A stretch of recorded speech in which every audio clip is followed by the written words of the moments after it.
materi lebih lanjut, lebih baik kita mengenal apa itu motivasi.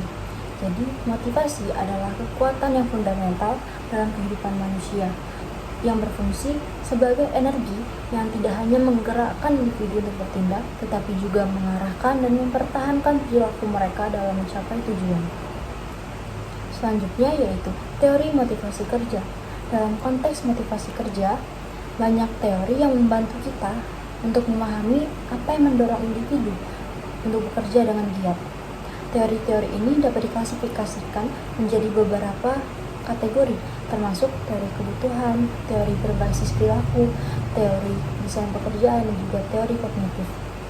Teori kebutuhan, seperti yang diusulkan oleh Abraham Maslow, menekankan pentingnya pemenuhan kebutuhan dasar sebelum individu mengejar kebutuhan yang lebih tinggi. Sementara itu, teori berbasis perilaku berfokus pada pengaruh lingkungan dan konsekuensi dari perilaku dalam membentuk motivasi. Teori desain pekerjaan menyoroti bagaimana struktur dan sifat pekerjaan dapat mempengaruhi motivasi karyawan. Sedangkan teori kognitif menekankan peran proses mental dan persepsi individu dalam memotivasi perilaku kerja. Dengan memahami berbagai teori ini, organisasi dapat merancang strategi yang lebih efektif untuk meningkatkan motivasi dan kinerja karyawan. Selanjutnya yaitu teori kebutuhan motivasi. Teori kebutuhan dasar Maslow dan Aldefer mengusulkan bahwa kebutuhan disusun dalam hierarki dari kebutuhan yang terendah dan paling dasar hingga kebutuhan tingkat tinggi seperti kebutuhan akan penghargaan atau aktualisasi diri. Hierarki kebutuhan Maslow disusun dari kebutuhan terendah hingga tertinggi dibagi menjadi 5 bagian. Yang pertama, kebutuhan fisiologis adalah kebutuhan dasar yang harus dipenuhi untuk bertahan hidup, termasuk makanan, air, tempat tinggal, pakaian, dan juga tidur. Kebutuhan ini menjadi prioritas utama karena tanpa pemenuhan kebutuhan fisiologis, individu tidak dapat berfungsi secara optimal. Yang kedua, kebutuhan rasa aman. Setelah kebutuhan fisiologis terpenuhi, individu beralih ke kebutuhan rasa aman yang mencakup perlindungan dari ancaman fisik dan emosional, serta stabilitas dalam kehidupan seperti keamanan dan pekerjaan kesehatan. Yang ketiga, kebutuhan sosial. Kebutuhan ini meliputi rasa memiliki dan cinta, di mana individu mencari hubungan sosial, persahabatan, dan interaksi dengan orang lain. Keterhubungan dengan orang lain sangat penting untuk kesejahteraan emosional. Yang keempat, kebutuhan penghargaan.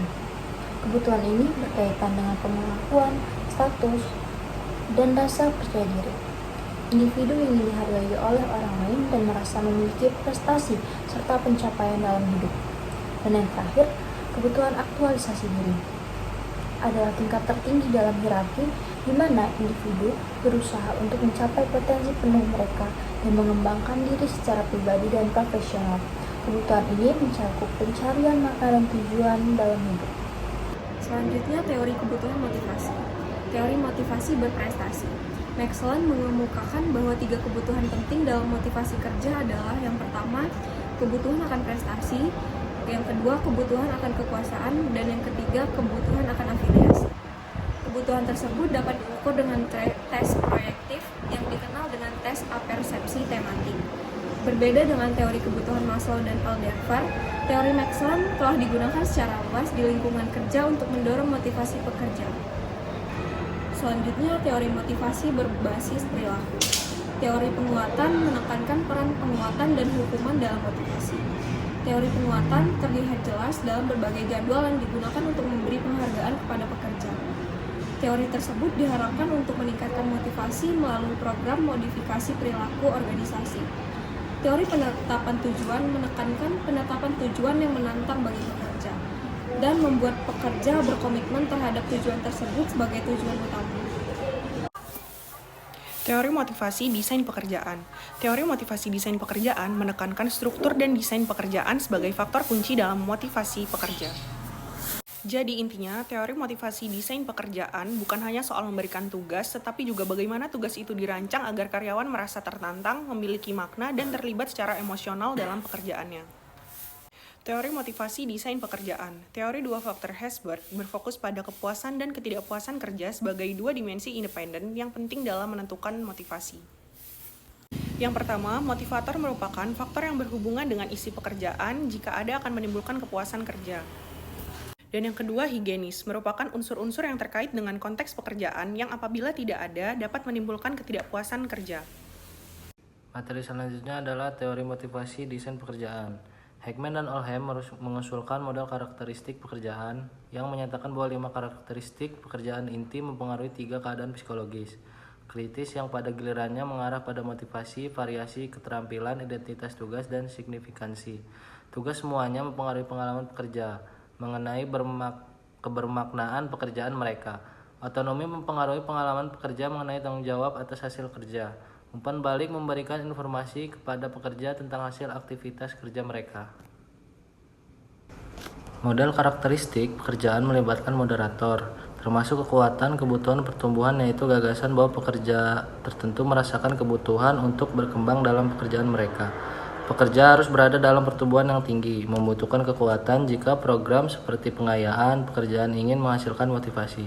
Pengayaan pekerjaan melibatkan perancangan ulang pekerjaan untuk memberikan pekerja tanggung jawab yang lebih besar dalam perencanaan, pelaksanaan, dan evaluasi lebih besar dalam perencanaan pekerjaan mereka. Ya, materi selanjutnya adalah teori motivasi kognitif, menekankan peran kognisi dalam menentukan motivasi pekerja. Selanjutnya ada teori harapan. Teori harapan FIE menyatakan bahwa motivasi bergantung pada harapan mengenai hubungan usaha, kinerja, hasil. 3 komponen inti. Ada valensi, positivitas hasil, ada instrumentasi, keyakinan pada kemampuan seorang untuk melakukan perilaku yang diperlukan. Lalu ada harapan, keyakinan bahwa perilaku tersebut benar-benar akan menghasilkan hasil. Lalu materi selanjutnya adalah hubungan antara motivasi dan kinerja.